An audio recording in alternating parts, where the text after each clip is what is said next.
So the first one, pro-life people call the responsibility objection. So this is the idea that when you engage in consensual sex, you are engaging in an action which you know might result in the creation of an inherently needy child. And therefore, you owe that child some sort of compensation.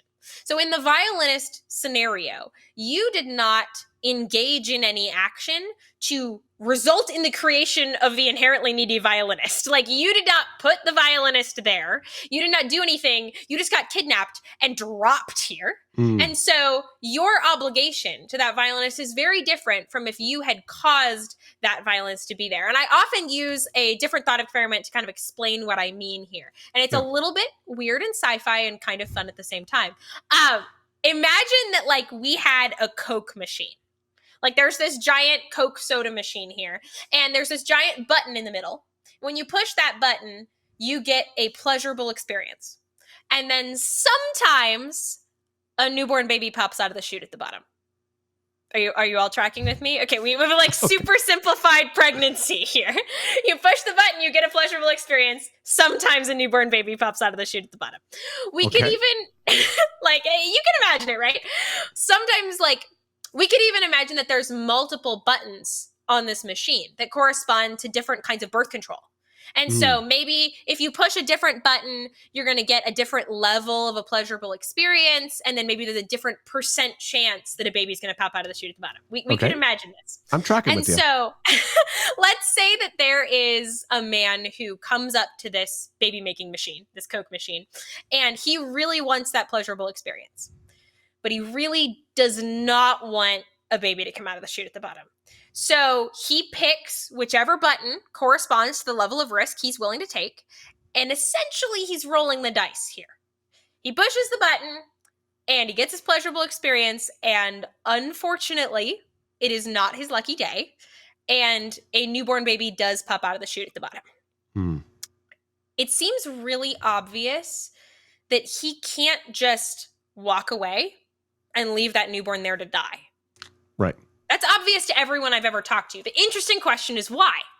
Why is that obvious? Why can't he just leave that newborn there to die? And the universal answer is because he pushed the button.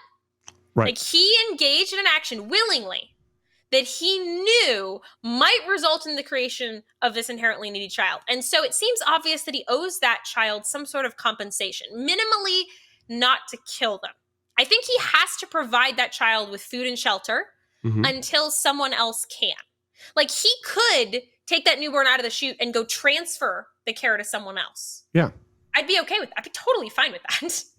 I think he could choose to parent that child for 18 years, which is a very expensive commitment. He can do that, but I don't think he has to. I think he minimally has to provide that food and shelter until he's able to transfer the care somewhere else.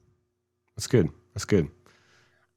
I think that's an interesting thought experiment. Yeah, it sheds light on something that we all recognize, that your actions do have effects. I'm not going to use the word consequences. Consequences sounds like it's a negative. Right. And I'm not punishing anyone for having sex. It's really not my goal.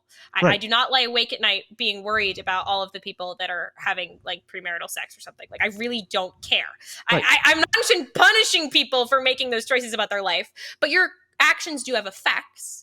And I think that if you've created an inherently needy person, you can't kill them when you consented to the action that you knew might result in that.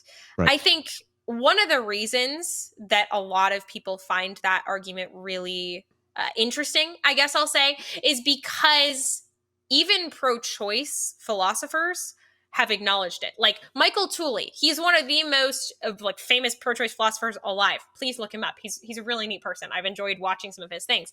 But he admitted in a debate out one time that he does not use bodily autonomy arguments at all. He has abandoned the whole category of arguments that med student was using because he believes the responsibility objection is that powerful. Wow. Because the violinist really isn't analogous to the far majority of cases when pregnancy is occurring.